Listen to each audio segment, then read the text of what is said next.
प्रभावशाली कार्यक्रम ये देश है हमारा। सांगा के 80 घाव लगे, मरहम पट्टी थी आंखों पर, फिर भी उसकी ऐसी बिजली सी फिर गई छपाछप लाखों पर। सारे हिंदू बहुत अच्छे, सारे मुसलमान बहुत बुरे। ये भड़काते हैं आदमी को हिंदुओं के लिए। आपकी 4 किलोमीटर की यात्रा से कुछ होने वाला भाई साहब, चाइनीज चश्मे से 4 ही दिखेंगी। ना मुसलमान खतरे में, ना हिंदू खतरे में, वोट बैंक खतरे में है। इत्र वालों से खुशबू आ रही है और गौशाला वालों से बदबू आ रही है। गौशाला में दुर्गंध नहीं है, गौशाला में जो भ्रष्टाचार है उसमें दुर्गंध। रामचंद्र कह गए सिया से ऐसा कलयुग आएगा, बकरा कटने में खुशबू मिलेगी और गाय में बदबू पाएगा।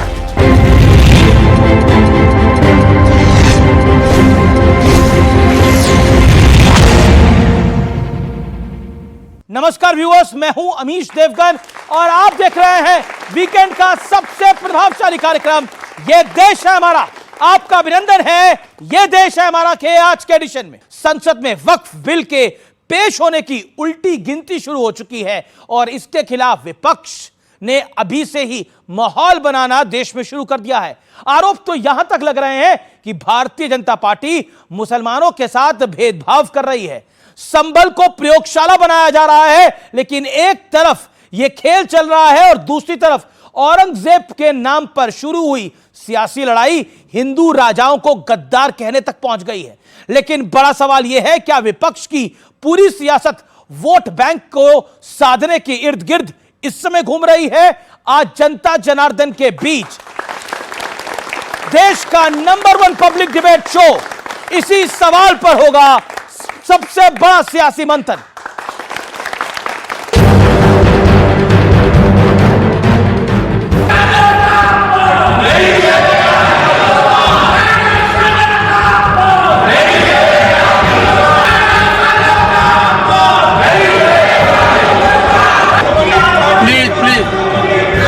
प्लीज कोई भी रीजन, कोई भी जाति का नेशनल हीरो को अपमान नहीं करना चाहिए। उसके घर पे जाते हैं और उसकी गाड़ी तोड़ते हैं, घर तोड़ते हैं। राणा सांगा के अपमान पर बीजेपी और एनडीए आग बबूला है, तो दूसरी तरफ समाजवादी पार्टी इस मुद्दे पर झुकने को तैयार नहीं है और कांग्रेस भी रामजी लाल सुमन के मुद्दे पर दलित कार्ड खेल रही है। भारतीय जनता पार्टी भेदभाव बढ़ाती है, मुसलमान भाइयों का उनके साथ भी खिलवाड़ कर रहे हैं। ये अपमानजनक जो दलितों के खिलाफ हो रहा, ये कभी नहीं सहन करेंगे। इस सदन में कई बार हमने देखा है कि जात पात पे देश को बांट कर बंटवारा करना, जात पात पर लोगों के बीच में गलत भ्रमित करना, फॉल्स नैरेटिव बनाना, ये जो खड़गे जी का बार बार करने की कोशिश होती है वो भी उतनी ही निंदनीय है। इस बीच सड़क पर नो नमाज वाले फैसले पर भी जमकर सियासत हुई। ना हम डरेंगे ना हम डराएंगे, नमाज भी होगी, त्योहार भी मनाएंगे, कोई नहीं रोक सकता है। जब भंडारे के लिए रास्ता रोक सकते हैं आप, कांवड़ यात्रा के लिए कई दिनों तक हाईवे को जाम कर सकते हैं आप, ईद के नमाज के लिए आप व्यवस्था नहीं कर सकते। अगर मस्जिद में जगह कम पड़ जाएगी कहीं पर तो सड़क पर भी नमाज होगी, ईदगाह में भी होगी, लोगों के घरों के छत पर भी होगी। मस्जिद में नमाज पढ़ाइए और उससे ज्यादा जगह की कमी है ना, तो कब्रिस्तान में जगह बनाइए, वहाँ बहुत लंबा लंबा घेर कर रखे हैं, वहाँ नमाज पढ़वाइए। इस सियासत में वक्फ बोर्ड वाले बिल की भी एंट्री हुई। All India Muslim personal law board ने अपील कर दी कि बिल के विरोध में काली पट्टी बांध कर नमाज पढ़ें। All India Muslim personal law board काली पट्टी बांधने के लिए कह रहा है, क्या ये ट्रेड यूनियन है क्या? और काली पट्टी बांध करके किसके खिलाफ प्रोटेस्ट? वक्फ एक बहाना है, मुसलमानों को भड़काना है, दंगे लगाना है। लेकिन आज सबसे बड़ा सवाल है कि एक तरफ राणा सांगा के अपमान से लेकर गौशाला से दुर्गंध तक और दूसरी ओर औरंगजेब और दूसरे आक्रांताओं के गुणगान तक विपक्ष की पूरी सियासत प्लान्ड है। आज इसी पर होगी देश की सबसे बड़ी बहस। आज की बहस का एजेंडा क्या है ये आपको हम बता देते हैं। पहले मेहमानों से तारुफ यानी परिचय करा देते हैं। डॉक्टर सुधांशु चतुर्वेदी, भारतीय जनता पार्टी के लोकप्रिय प्रवक्ता और मेंबर ऑफ पार्लियामेंट, सांसद। मेरे साथ राजकुमार भाटी हैं, समाजवादी पार्टी के वरिष्ठ नेता प्रवक्ता, उनका अभिनंदन है। मेरे साथ स्वामी दीपांकर जी हैं, उनका अभिनंदन है। आध्यात्मिक गुरु विवेक श्रीवास्तव है, लेफ्ट के नेता, उनका अभिनंदन है। मेरे साथ मौलाना साजिद रशीदी साहब हैं, उनका अभिनंदन है। और मेरे युवा मित्रों का अभिनंदन है। लेकिन पहले बहस का एजेंडा, औरंगजेब का गुणगान, राणा सांगा का अपमान, सियासी है अरमान, वोट बैंक पर निगाहें, हिंदू आस्था पर निशाना और सड़क पर नो नमाज, क्या यह जायज है फरमान। आप तमाम लोगों का इस बहस में स्वागत है। सुधांशु त्रिवेदी, इस देश में बीते कुछ हफ्तों से इतना हिंदू मुसलमान क्यों हो रहा है? 50 सेकंड आपके। बिल्कुल, आपने बहुत वाजिब सवाल किया है। सबसे पहले शुरुआत कहां से हुई? समाजवादी पार्टी के नेता अबू आजमी ने औरंगजेब के बारे में बोल दिया अचानक। क्या जरूरत थी भाई एआई के जमाने में औरंगजेब के बारे में बोलने की? फिर किसने बोला? राशिद अल्वी, कांग्रेस के नेता। फिर किसने बोला? इमरान मसूद, वो टुकड़ा टुकड़ा फेम वाले, मोदी जी के टुकड़े टुकड़े कर देंगे वाले, कांग्रेस के नेता। फिर उसके बाद कांग्रेस के सांसद इमरान प्रतापगढ़ी, जो औरंगजेब की कब्र पे जाके मरसिया पढ़ के आए।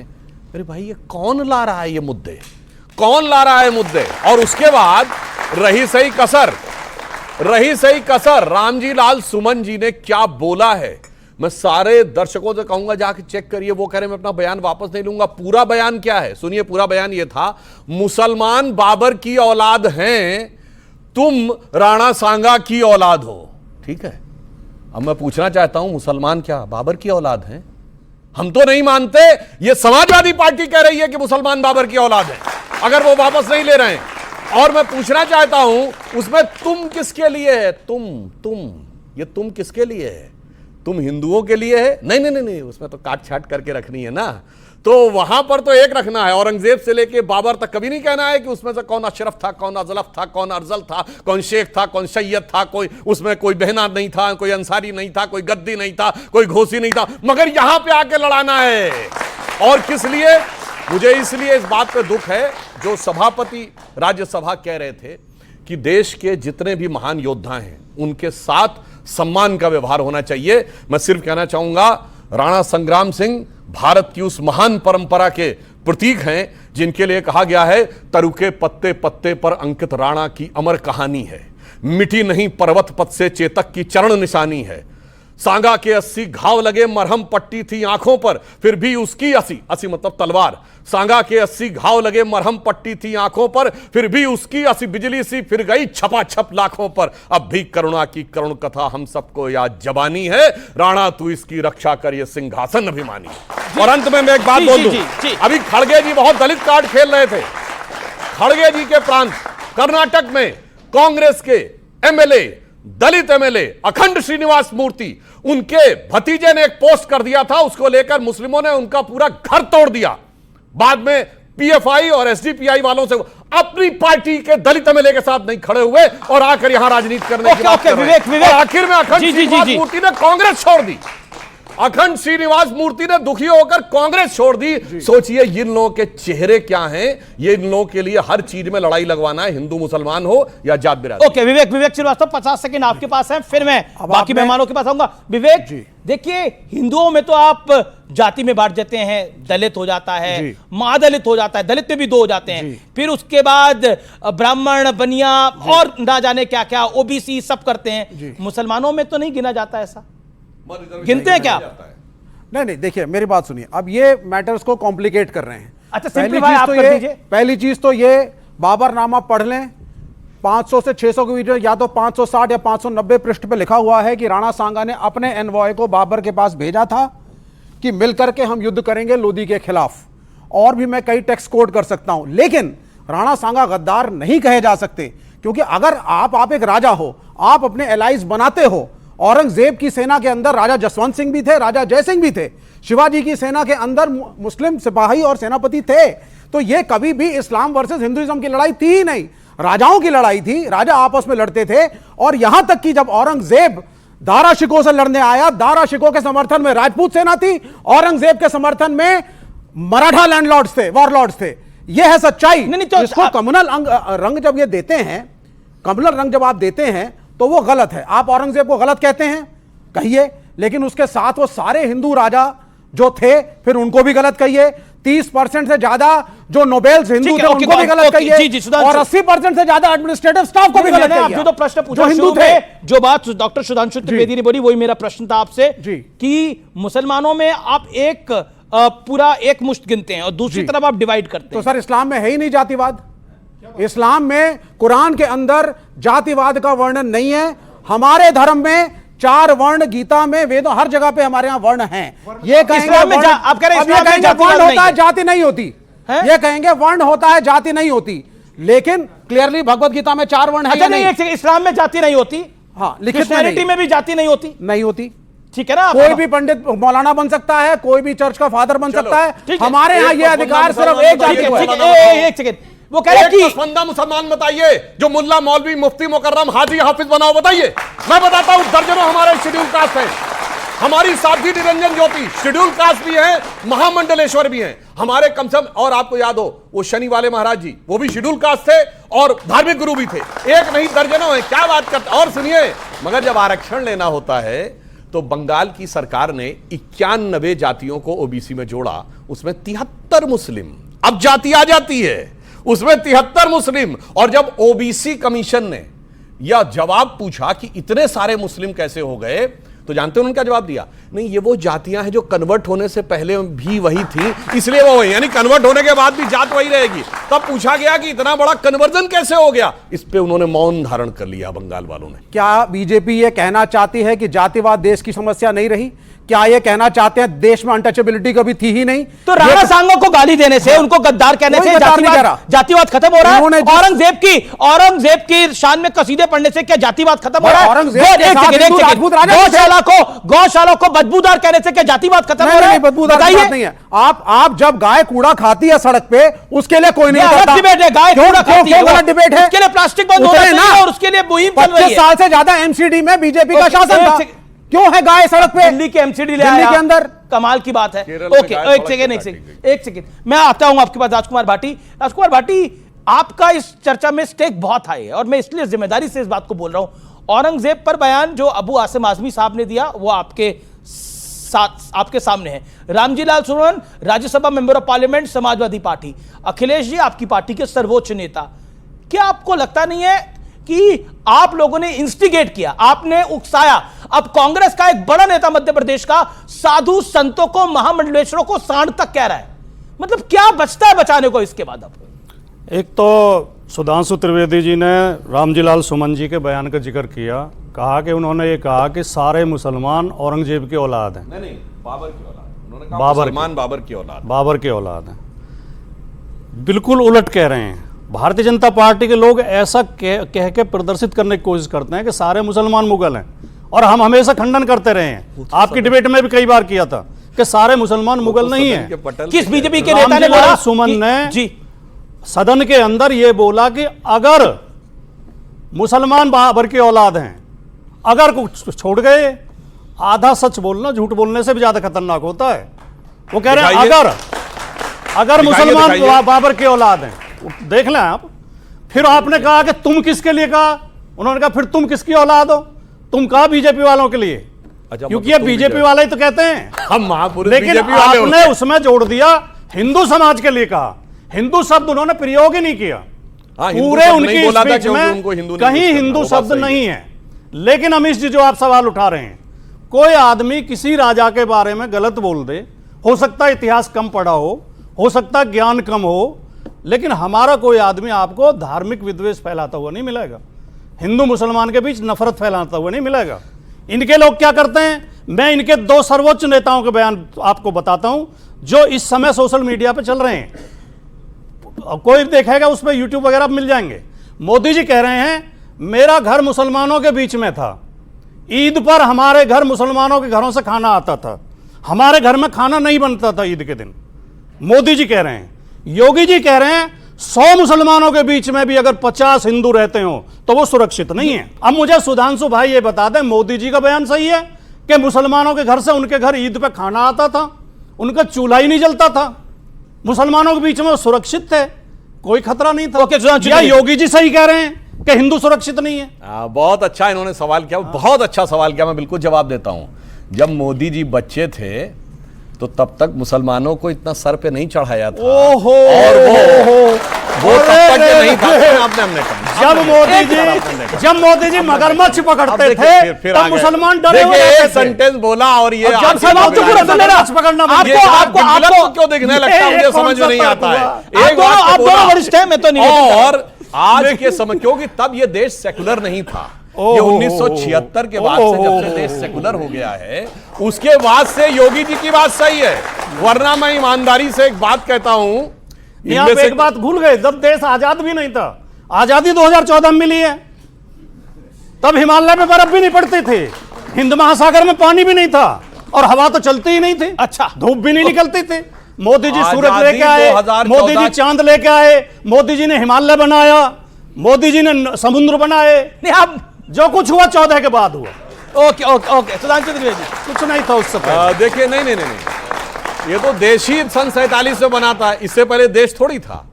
ये तो वो है ना भैया, इस देश 14 में आजाद हुआ। नहीं, सुधांशु जी, आपकी एक बड़ी फेमस प्रेस कॉन्फ्रेंस है जिसमें आपने बोला 2014 से पहले भारत जो था वो आंशिक तौर पर मुस्लिम राष्ट्र था। 2014 से पहले भारत आजाद हुआ, ये नहीं सच है कि 2014 में, आजादी की अनुभूति 2014 में। और मैं बताना चाहता हूं, 2014 से पहले जो मैं बोल चुका हूं वो फिर रिपीट कर रहा हूं, यह देश आंशिक रूप से मुस्लिम राष्ट्र था और अब इसे वास्तविक सेकुलर राष्ट्र कहा जा रहा है। अगर मेरे बयान पर किसी को आपत्ति है तो दुनिया में एक सेकुलर देश बता दे जहां ट्रिपल तलाक, हलाला, मेहरम, हज सब्सिडी, वक्फ बोर्ड और अगर शरिया और सुप्रीम कोर्ट में मतभेद हो जाए, यानी शाबानो केस, तो देश की संसद सुप्रीम कोर्ट के निर्णय को रौंद कर शरिया को सुप्रीम कोर्ट से ऊपर कर दे। 1947 से पहले से लेकर 2014 तक जानते क्या था? हिंदू भाग रहा था। पहले काबुल से भागा था। सुभाष चंद्र बोस जी गए थे, याद करिए, तो वे बहुत बड़े ड्राई फ्रूट के मर्चेंट थे, मेहरोत्रा जी उनके यहां रुके थे। 1/3 हिंदू और सिख था। आज कोई मेहरोत्रा जी बचे काबुल में? काबुल से भागा, फिर पेशावर से भागा, ढाका से भागा, रावलपिंडी से भागा, चिटगांव से भागा, लाहौर से भागा, मेरे पिया गए रंगून, वहां से किया है टेलीफोन, वहां से भागा, फिर आजाद हिंदुस्तान में कश्मीर से भागा, मल्लापुरम से भागा, धुबरी से भागा, बरपेटा से भागा, और तो और जो जिस शहर में रहता हो जाके देख ले, उन शहर के पुराने इलाकों से भागा, क्योंकि आज किसी की हिम्मत नहीं है वो जहां रहे। मगर 2014 के बाद जागता हुआ दिख गया, भागता हुआ बुरा लगता था, ये कहानी है, हुआ इनको अच्छा नहीं लग रहा। ये आपको इसलिए हिंदू मुसलमान दिखाई दे रहा है। सुधांशु त्रिवेदी का कहना है हिंदू जाग रहा है और इसीलिए विपक्ष भाग रहा है। सुधांशु जी ने कहा कि 2014 में आजादी का एहसास हुआ। क्यों हुआ उसका कारण खोजिए। जब देश की आजादी की लड़ाई चल रही थी, इनकी पार्टी का नाम है भारतीय जनता पार्टी। भारतीय जनता पार्टी की मां है जनसंघ, जनसंघ की मां है हिंदू महासभा और आरएसएस। हिंदू महासभा और आरएसएस से इनकी पार्टी का जन्म हुआ है। जब देश की आजादी की लड़ाई चल रही थी तो हिंदू महासभा और आरएसएस अंग्रेजों के साथ थी, आजादी की लड़ाई में शामिल नहीं थी। इसलिए जब देश आजाद हुआ तो देश की जनता ने इन्हें नकार दिया। इनकी कहीं एक सीट आती थी, कभी 2 आती थी। कृपया बोलने दें, कृपया बोलने दें। और 1990 में जाके नकार रखा था आपको। आपकी पार्टी को कोई गंभीरता से नहीं ले सकता था, क्योंकि ये अंग्रेजों की मुखबिरी करते थे, स्वतंत्रता सेनानियों के खिलाफ कोर्ट में गवाही दिलवा के उन्हें सजा करवाते थे। जब भारत का संविधान लागू हुआ इन्होंने उसका विरोध किया। जब तिरंगा झंडा फहराया गया इन्होंने उसका विरोध किया। आरएसएस के मुख्यालय पर 2002 तक तिरंगा झंडा नहीं फहराया गया। 2001 में 2 नौजवानों ने जाकर तिरंगा लगा दिया तो आरएसएस ने उनके खिलाफ मुकदमा लिखवाया, जेल भिजवाया उन्हें। भाटी जी, अब क्योंकि लास्ट बोल रहा हूं, जी कृपया, जब 1990 में इन्होंने हिंदू मुसलमान करके, मस्जिद पे प्रहार करके, मंदिर मस्जिद करके और सरकार बना ली, 14 तक में इनकी फुल मेजोरिटी की सरकार आई है, तो इन्हें तब लगा कि अब देश आजाद हुआ है। जब देश सेकुलरिज्म के रास्ते पर चल रहा था, सोशलिज्म के रास्ते पर चल रहा था, संविधान के रास्ते पर चल रहा था, तब इनके मन में ठीक है। ओके, सेकुलरिज्म आखिरी बात फिर एक लाइन इन्होंने, पता नहीं हमारी पार्टी तो बनी 1952 में है, और ये जोड़ दिए जाके उससे पहले हिंदू महासभा आरएसएस थी। आपने कहा आरएसएस की मां है, ये कांग्रेस की मां कौन है? 1885 में कांग्रेस ब्रिटिश सरकार के सेक्रेटरी एलन ऑक्टेवियम ह्यूम के द्वारा बनाई गई। पहले 25 साल में एक नहीं अनेक ब्रिटिश सरकार के secretary William Wedderburn, George Yule, Alfred Rome, नाम मैं इसका जवाब दूंगा। क्योंकि पार्टियों के मां बाप की बात हो रही है। पार्टियों के मां बाप की बात हो रही है। मैं ये अन्याय होगा विवेक श्रीवास्तव के साथ उनकी पार्टी का। एक मिनट जी जी जी, एक लाइन, इसके बाद मैं दूसरों जी जी।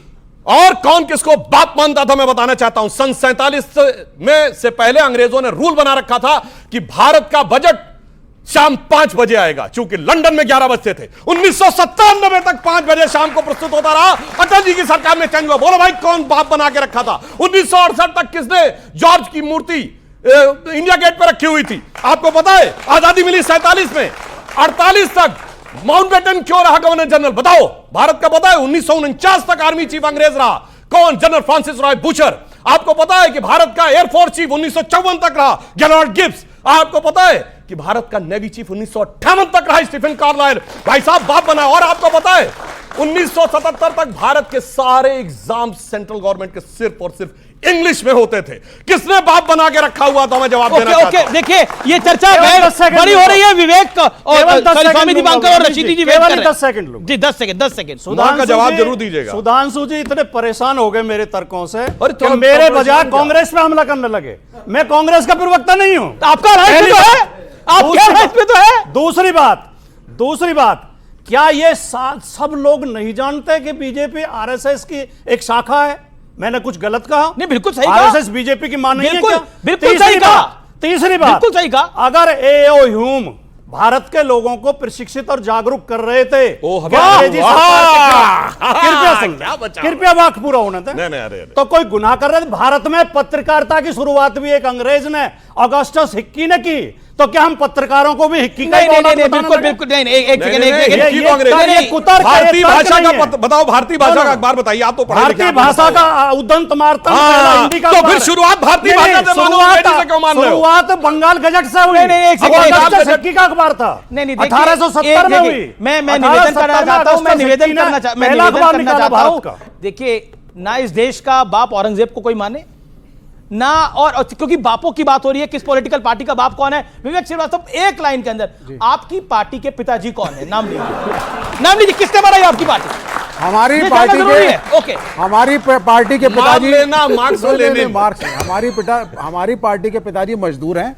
पहले कार्ल मार्क्स और लेनिन, उनकी तो आइडियोलॉजी हम फॉलो करते हैं। तो बस खत्म, बात हो गई। क्या हो गया? अब आगे बढ़ते हैं। ओके। मैं स्वामी दीपांकर और रशीदी साहब के साथ अन्याय होगा। स्वामी दीपांकर, ये देश सेकुलरिज्म के रास्ते पे अच्छा चल रहा था। ये जब से भारतीय जनता पार्टी वाले आए हैं तब से तकलीफें बढ़ गई हैं। तब से राणा सांगा को समाजवादी पार्टी के एक वरिष्ठ नेता गद्दार कह रहे हैं, और अबू आजमी को भी इन्होंने मजबूर करा ये सब कहने के लिए। और दुर्गंध आ रही है गौशाला से, वो भी बीजेपी वालों ने करा मजबूर बस इतना कहने के लिए। और मैं कहना नहीं चाहता, मैं बहुत आपका सम्मान करता हूं, लेकिन एक कांग्रेस पार्टी के वरिष्ठ नेता ने साधु संतों और महामंडलेश्वरों को सांड कहा है। हमने सुना दादा, 14 से पहले तो सब सही था। एक रोचक बात आप सबको बताता हूं। मुझे कभी कभी हैरत होती है जब मैं गाय के विषय में या गौशाला के विषय में सुनता हूं। आपने भी सुना होगा, भगवान कृष्ण ने अपने हाथ पे गोवर्धन पर्वत ही उठाया था, क्योंकि गाय को मां माना जाता है। और यकीन मानिए गोरखपुर, गोवा, ग्वालियर, गोकुल, ये सब नाम गाय के उस पर ही हैं। और एक रोचक शब्द, आज जो गाय की ध्वनि निकलती है ना, जब वो मैं कहती है तो वो मां का उच्चारण होता है। और एक रोचक बात कहूं, रशीदी जी खड़े हैं, शायद मैं समझता हूं कि हदीसों में भी कहा गया है कि गाय के दूध में शिफा है।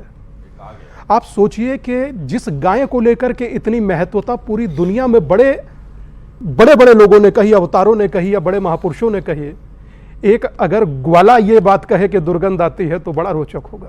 पर इत्र से तो खुशबू ही आती है। नहीं, वो मैं मात्र इतना कहूंगा, देखिए मैं अखिलेश जी का सम्मान करता हूं, मैं मात्र इतना कहूंगा कि ये वोट का इत्र है, ये हमेशा सुगंधित ही रहता है। मगर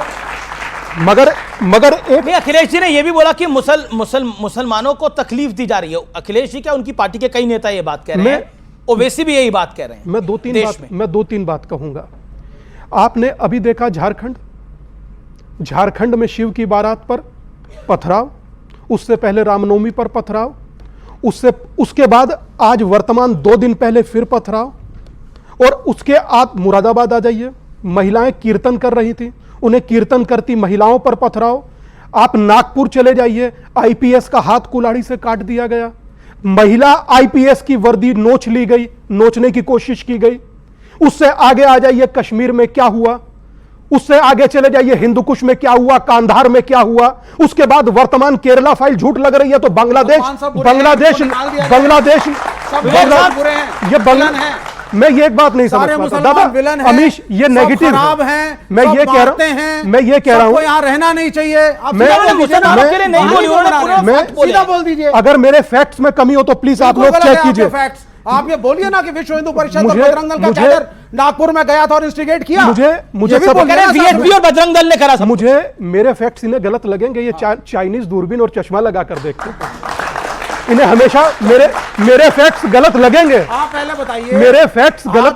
मुझे बोलने दीजिए, मैं अपनी बात कहूं, मैं उसकी बात आपके बात का वक्त उत्तर दूंगा। मैं पहले सीधा बोल दीजिए मुसलमान बुरे हैं। ये अधिकार है, बोलिए आप स्वामी जी। गलत बात है।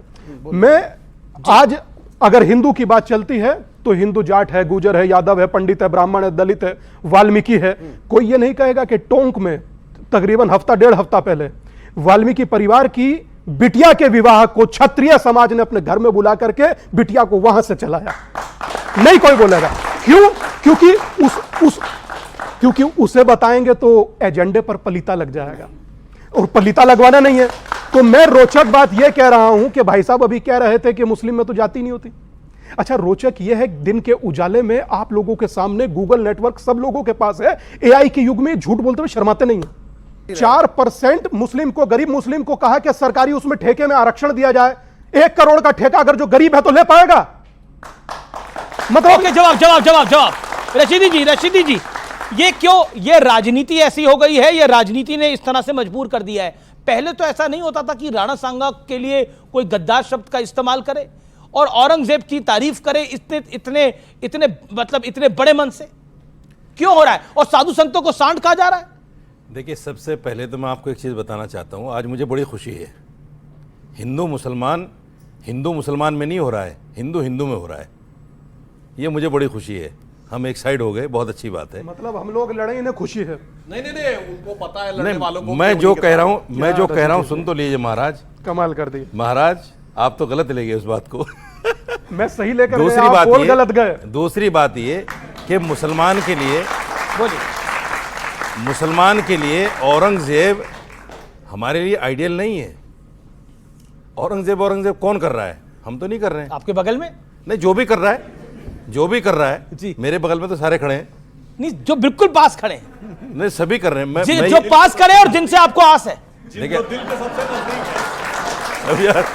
आपकी हम दो मुस्लिम हिंदू धर्म गुरु हैं, हमें दोनों को नहीं बोलने दे रहे हो आप। मेरे पीछे आप पड़ गए, उनके पीछे वो पड़े हुए थे। मैं ये कहना चाहता हूँ, देखिए, औरंगजेब हो या कोई भी हो, जिसमें थोड़ी बहुत जो भी आस्था है, उन प्रतीकों को क्यों छेड़ा जाए? संघ के एक बड़े आदमी ने कहा, बड़े नेता ने कहा, आपने भी सुना होगा, वो कहा कि भाई औरंगजेब पर अब बात करना ये तार्किक नहीं है। सुनील अंबेडकर जी ने। हाँ, बिल्कुल अच्छी बात नहीं है। ये बिला वजह के राजनीतिक मामले हैं सारे के सारे। अब समाजवादी के एक नेता ने औरंगजेब की बात को उठाया और बैकआउट कर गए। यानी उन्होंने ये साबित कर दिया कि मुझे जानबूझकर कहलवाया गया मुझसे, और मैं कुछ नहीं जानता। किसने कहलवाया आपकी राय में? आपकी राय में किसने कहलवाया? वो छोड़िए उस बात। क्यों छोड़े? नहीं, आप छोड़ने वाले कहां? आप तो पकड़ने वाले हो। किसने कहलवाया? ये समाजवादी के लोग कह रहे हैं ना इस बात को। समाजवादी के लोग ही कह रहे हैं कि उनसे कहलवाया गया। अब ये इनसे पूछे कि किसने कहलवाया है। अच्छा, अभी पूछ लेता हूं, किसके इशारे पे बोला गया? खुलासा तो कर दीजिए अगर आप बोलना चाहें तो। नहीं, वो बहुत समझदार नेता, किसी के इशारे पे नहीं बोलते हैं, अपनी मर्जी से बोलते हैं।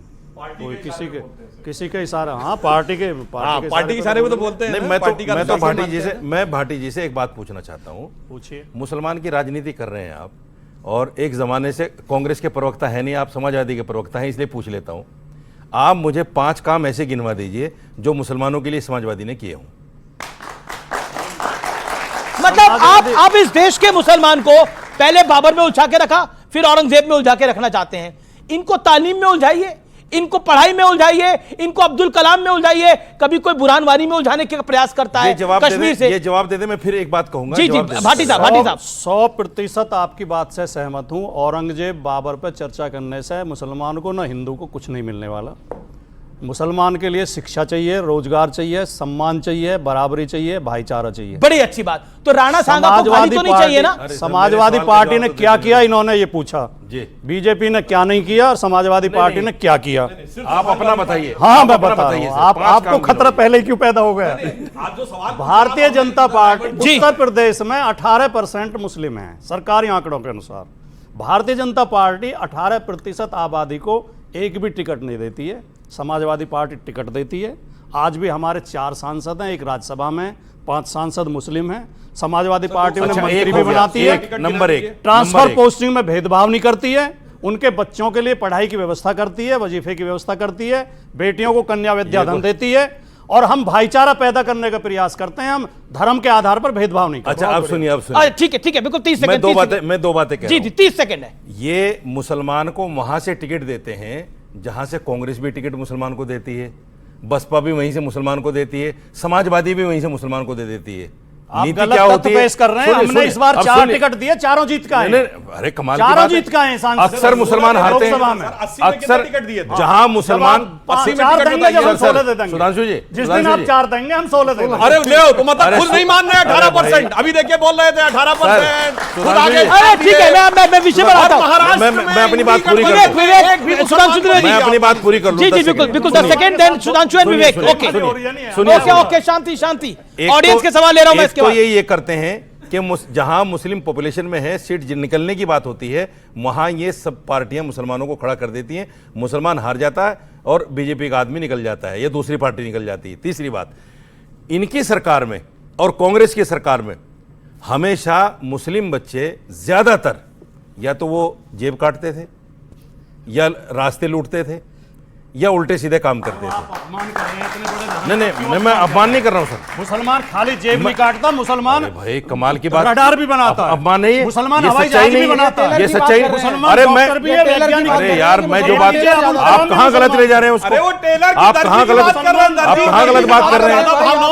आप कौन सी बात? मैं सिर्फ ये कहता हूं, इन्होंने मुझे समझ में नहीं आ रहा सवाल क्या पूछूं। अमीश, इन्होंने मुसलमानों को इतनी छूट दे दी मुस्लिम बच्चों को कि वो बजाय एजुकेशन में जाने के, बजाय सही लाइन पे जाने के, गलत लाइन पे रहे। गलत लाइनें क्या? आज वो बच्चे, गलत लाइनें कौन-कौन है? 1 2 3 मैंने बताया ना अभी। बसों के अंदर सारे जितने जेब कतरे होते हैं अक्सर मुसलमान होते हैं उनमें। नहीं, मैं ये अक्सर मुसलमान होते हैं। मुझे घोर आपत्ति है मौलाना। नहीं, और ये इनकी छूट की वजह से घोर आपत्ति है। आप ये इनकी छूट की वजह से समुदाय का अपमान कर रहे हैं आप। मैं समुदाय का अपमान नहीं कर रहा हूं, मुझे घोर आपत्ति है। अरे मैं एक सच्चाई बता रहा हूं, आप ना माने उस बात को। मुद्दा ही कुछ इन्होंने गवाह कुछ कह रहा है। सुनिए, इन्होंने इतनी छूट दे दी है। आप तो बीजेपी को वोट करा। अरे सुनो मेरे भाई, बीजेपी वोट करा। आप कह रहे हैं बस करिए, चलिए हुआ। ओके, मैं चर्चा को आगे बढ़ाता हूं। आज वो मुस्लिम बच्चे सही लाइन पे लगे हुए हैं। ठीक है, वो बच्चे सही लाइन पे लगे हुए हैं। You made your point. Okay, आपको लग रहा है कि उस समाजवादी पार्टी की सरकार में गलत राह पे लगते थे, अब सही राह पे लगे हुए हैं। मेरा सवाल भाटी जी से है। जी। उन्होंने अभी कहा कि बीजेपी अगर मुस्लिम को सीट नहीं देती है या टिकट नहीं देती है तो भेदभाव करती है। मैं आपसे पूछना चाहता हूं, अगर आप सिख को, जैन को या और किसी धर्म के लोगों को अगर टिकट नहीं देते हैं तो क्या उनसे भेदभाव करते हैं? एक अच्छा सवाल है। ओके, एक सेकंड। और सवाल किसका है? हाथ खड़ा करिए। एक सेकंड, हाथ खड़ा करिए। ओके, क्या सवाल है? मेरा सवाल मंदिर मस्जिद के ऊपर है, जो इन सब की जड़ है, भाईचारे को जो डेंट लग रहा है। जब इस्लाम में दूसरे के धार्मिक स्थल को तोड़ के मस्जिद नहीं बनाया जा सकता, तो भारत का मुसलमान क्यों उसके पीछे पड़ा है कि कोर्ट में जाके प्लेसेस ऑफ वर्शिप एक्ट का ये करता है कि हमें प्लेसेस ऑफ वर्शिप एक्ट है, छोड़ क्यों नहीं देता? ओके, लेकिन अब तो एक नया बिल भी आ गया है जो देश के गृह मंत्री लेकर आए हैं। उसमें तो घुसपैठियों को भी निश्चित तौर पर चिन्हित होना पड़ेगा। ओके, राजकुमार भाटी। तो भाई ने जो सवाल पूछा, इनका काल्पनिक सवाल है, तथ्यों की जानकारी नहीं है। हमारी पिछली सरकार में 12 से 17 में एक सिख मंत्री भी थे। आप कह रहे हैं टिकट नहीं देते हैं। जैन भी रहे हैं, जैनों को भी हमने टिकट दिए, हम भेदभाव नहीं करते। ओके, अच्छा, दूसरी बात जो उन्होंने कहा प्लेसेस ऑफ वर्शिप एक्ट, वो मुसलमानों ने नहीं बनाया, वो भारत की सरकार ने, भारत की सरकार ने बनाया। ओके, सुधांशु त्रिवेदी, मैं आता हूं इस विषय के ऊपर। गृह मंत्री अमित शाह ने एक बिल पेश किया है, उसमें भी कहा जा रहा है कि अब एजेंडा विवेक श्रीवास्तव को बुरा लग रहा है। वो बिल क्यों पास होगा, उस बिल से अब क्या होगा, क्या कहना चाहते हैं आप? मैं एक स्टेटमेंट कोट करना चाहता हूं, भारत की संसद में दिया गया स्टेटमेंट है, नेता का नाम बाद में बताऊंगा। This Bangladeshi infiltration has become a very serious problem and it is becoming a threat to the country, and I am having list of both the Bangladeshis Muslims and the Bangladeshi Hindus. I want when this serious problem will be discussed in the parliament. ये किसने बोला था? 4 अगस्त 2005 ममता बनर्जी। और जब उन्हें discussion की नौबत नहीं आई तो उन्होंने गुस्से में फाइल स्पीकर के ऊपर फेंक दी। और आज स्पीकर आज कहती हैं सोमनाथ चटर्जी पे भारत के अभी इसके बाद तो इधर तो पिछले कुछ सालों में विपक्ष ने ऐसी बहुत हरकतें की, वरना उससे पहले स्पीकर की चेयर के ऊपर फाइल फेंकने का वो भारत के इतिहास का इवन ब्रिटिश टाइम से भी जोड़ ले तो इकलौता उदाहरण था। मगर आज वही ममता बनर्जी कहती मैं देखती हूं कौन बाहर निकालता है इनको। सीधी सी बात है के ऊपर 40 सेकंड। ये सरकार एक के बाद एक कम्युनल बिल्स लाएगी जिसका सिर्फ एक ही मकसद होता है मुसलमानों को तंग। कम्युनल बिल क्या है? लेट मी स्पीक, आपने उनको बोलने दो। पहली गलती इनकी जो उन्होंने फैक्चुअली इनकरेक्ट बोला, इन्होंने बोला साहब 1976 में अमेंडमेंट के पहले तो ये देश सेकुलर था ही नहीं। Sir, it was only a reiteration. अगर आप अंबेडकर के कॉन्स्टिट्यूशन को ध्यान से पढ़ेंगे तो right to freedom of religion और स्टेट का इंटरफेरेंस नहीं होगा और हर धर्म की एक इक्वल मान्यता है, यह कॉन्स्टिट्यूशन में ऑलरेडी था। 76 में कम्युनिस्टों के कहने पे सिर्फ इसको बोल्ड करके रिटरेट किया गया। तो यह गलत है कहना कि इसके पहले देश सेकुलर नहीं था, पहले ही गलती। दूसरे कांग्रेस का बेड़ा गर्क करने में लेफ्ट का ही हाथ है, इसका मतलब नहीं ऐसा नहीं है, ऐसा नहीं। देश सेकुलर है, हमारा हाथ है, हमने अमेंडमेंट करवाया, मिसेस गांधी ने माना। अब आ जाते हैं इस बिल के ऊपर। सीए एनआरसी लेकर के आए, बोला कोई भी उत्पीड़ित अगर होगा तो अगर वो मुसलमान है तो नहीं आ सकता, हिंदू है तो मानेंगे वो पीड़ित है। उसके बाद दूसरा नैरेटिव सुनिए, फिर कहते हैं नहीं मुसलमान भी एक नहीं होता, उसमें भी जातियां होती हैं, उसमें भी उत्पीड़न होता है। अगर उत्पीड़न होता है तो जब आपका सीए आपने पास किया था उसमें मुसलमान आपने क्यों नहीं जोड़े? जी बिल्कुल ओके। सुधांशु त्रिवेदी, मैं बिल्कुल आ रहा हूं आपके पास। सुधांशु त्रिवेदी, दोनों बातों का जवाब देता हूं। पहले इनका बता देता हूं, यह कांग्रेस पार्टी की असम सरकार का अप्रैल 2014 का रेजोल्यूशन है, तरुण गोगोई सरकार का, कि बांग्लादेश से आने वाले हिंदू और बौद्धों को ही दिया जाना चाहिए। बीजेपी कम्युनल बिल लेकर आ रही है। मैं कम्युनल बिल कहने की कोशिश कर रहे हैं। Manmohan Singh as leader of the opposition to home minister L K Advani, उनका सदन में दिए गई बाइट अवेलेबल है जिसमें उन्होंने कहा पाकिस्तान से आने वाले सिर्फ हिंदू और सिख को देना चाहिए। कम्युनिस्ट पार्टी का कोझिकोड का 2010 का रेजोल्यूशन अवेलेबल है जिसमें उन्होंने कहा सिर्फ वहां रिलीजियस माइनॉरिटीज को देना चाहिए। 2003 की होम मिनिस्ट्री की रिपोर्ट है, मतलब सरकार हमारी थी मगर जो कमेटी बनी थी उसमें जानते कौन थे? उसमें जनेश्वर मिश्रा जी भी थे, लालू प्रसाद यादव जी थे, कपिल सिब्बल जी थे, अंबिका सोनी जी थी। उसमें रिकमेंडेशन लिखा है कि पाकिस्तान और बांग्लादेश से माइनॉरिटी कम्युनिटी वालों को हमें सिटीजनशिप देनी है। और आगे शायद क्लॉज पॉइंट नंबर 8 या 9 में लिखा है मेजॉरिटी वालों को नहीं देनी है। ठीक है, ये किसने लिखा है? उसको और लास्ट में एक बात कह दूं, इनके मुंह से कितना अच्छा निकला कि 1976 में कम्युनिस्टों के कहने पर इन्होंने सेकुलर जोड़ा। भाइयों जाके पढ़िए मित्रोकिन्स आर्काइव केजीबी अंडरवर्ल्ड पार्ट 2, समझ में आएगा कांग्रेस की सरकार ने क्या क्या कम्युनिस्टों के कहने पे किया है उस जमाने में। तभी ये देश बचा हुआ है, सरकार बंदी थी, तभी ये मुल्क बचा हुआ है। बिल्कुल, मैं आ रहा हूं आपके आप जी 10 सेकंड देन स्वामी दीवान। बांग्लादेशी मामले में और नागरिकता के मामले में इनकी बातों से अगर सहमत भी हुआ जाए तो इन मुद्दों को केवल ये भ्रम पैदा करने के लिए उठाते हैं। ये भूल जाते हैं कि इनकी सरकार को 11 साल हो गए। 11 साल बांग्लादेशी को आपने बाहर निकाला, हम और किसको नागरिकता थी? ये केवल भ्रम फैलाने के लिए करते हैं। बांग्लादेशी कुछ नहीं, कांग्रेस पे आरोप लगाएंगे भाई, चार्टर तो आप भी नहीं रहे। बांग्लादेशी बांग्लादेशी कैसे आते हैं? ओके, किसके अंडर हैं? मैं एक रोचक आपसे बात कहना चाहता हूं और बड़ी अच्छी बात आज मुझे लगी। ये तो सुधांशु भाई तो हमें लगता सरकार का हिस्सा हैं, और सुधांशु भाई को कहूंगा कि ये सभी करोड़ों हिंदू आपके सदा कृतज्ञ रहेंगे। आप एचएम से कहिए कि इस कूड़े को वहां फिकवाओ। ये सदा आपके कृतज्ञ रहेंगे, ये सदा आपके कृतज्ञ रहेंगे जो घुसपैठिए नाम का कूड़ा भारत में है। एक मिनट दादा, दूसरी रोचक बात कहना चाहता हूं, क्या प्रौढ़ सभा इस बात को आश्वस्त करती है कि कल इन बच्चों के अधिकार वो लोग नहीं लेंगे? बिल्कुल। क्या प्रौढ़ सभा इस बात को आश्वस्त करती है कि इनके रोजगार इनके रोजगार? गलत कह रहे हो आप यार दादा, एक तो बोलने नहीं देते कोई, आप बोलिए, मैं बोलने दे रहा हूं ना। बोलिए। मैं मात्र कर लो ना भाई, अगर बांग्लादेशी खतरा है यहां पर तो खतरे को बोलूंगा ना। आप खतरा है क्योंकि मुसलमान है, नेपाली आएगा, खतरा नहीं है तो हिंदू है। रोचक सोचिए, अब ये बात थोड़ी ना होती है। इतनी बड़ी बात कोई नहीं कह सकता। से अपील करिए इतनी बड़ी सिक्योरिटी एजेंसी अमीश बाबू कि घुसपैठिया हो। अमीश बाबू कहो तो वहां आकर बैठ जाए भाई, नहीं नहीं नहीं, आप वहीं रखिए, मैं आता हूं आपके पास डबल माइक लेकर। बोलिए, आप इधर आइए, आगे निकल के अपनी बात मैं सही खड़ा हूं। मैं मात्र इतना तक कहना चाहता हूं इन सब बच्चों से, युवाओं से, कि सिर्फ मुस्लिम है इसलिए बांग्लादेशी है चलेगा, मुस्लिम है रोहिंग्या है इसलिए चलेगा, इससे बढ़कर क्या चाहिए? ओके, सवाल ऑडियंस के सवाल, बिल्कुल आप बोलिए, ऑडियंस के सवाल, हाथ खड़ा करिए आप लोग जो सवाल पूछे जाते हैं। जी जी, खड़े होइए। जी जी जी, एक लाइन से जी, इन्होंने कहा कि मुस्लिम है इसलिए वो है। अब मैं सिर्फ यूपीए सरकार कोट कर रहा हूं। सूरत में ब्लास्ट हुए, उसमें बांग्लादेशी पकड़े गए। जयपुर में ब्लास्ट हुए, बांग्लादेशी मुस्लिम पकड़े गए। आजाद मैदान की घटना 2012, बांग्लादेशी मुस्लिम पकड़े गए। उत्तर प्रदेश में लखनऊ में जहां बुद्धा पार्क और महावीर जी की मूर्ति तोड़ी गई, वहां बांग्लादेशी मुस्लिम पकड़े गए। एक बताइए कोई बांग्लादेशी हिंदू पकड़ा गया हो? मैं चुनौती कर गया था, एक नेपाली हिंदू पकड़ा गया हो आतंकवाद करते हुए? बताओ ना, आपकी सरकार के जमाने में सारे हिंदू बहुत अच्छे, सारे मुसलमान बहुत बुरे। जागरण अलाउड है, आप कर सकते हैं, सड़क रोक सकते हैं, कोई फर्क नहीं पड़ता। लंबा जाम लगे, कथावाचक आए, खूब करिए, सड़क रोकिए, कोई फर्क नहीं पड़ता। लेकिन पांच मुसलमान बैठ के नमाज पढ़ेंगे तो पुलिस वाला लात से मारेगा। देखिए, पहले उनकी बात का टेक्निकल जवाब दे दूं। कोई भी भंडारा करे अथवा पंडाल लगाए, परमिशन ले और लगाए, कोई समस्या नहीं है। हमारे जो भी होते हैं, दुर्गा पंडाल हो या गणपति पंडाल हो, सब परमिशन लेके होते हैं। बगैर परमिशन के आप सड़क रोकेंगे तो ये सरासर गलत है। दूसरी बात, जब आप खुद कहते हैं कि नमाज का प्लेस से कोई कनेक्शन नहीं है, आपने एक नहीं दर्जनों बार देखा होगा कि बगल में पार्क खाली है, भाई पार्क में जाके कर लो, मगर सड़क के ऊपर ही क्यों करना है?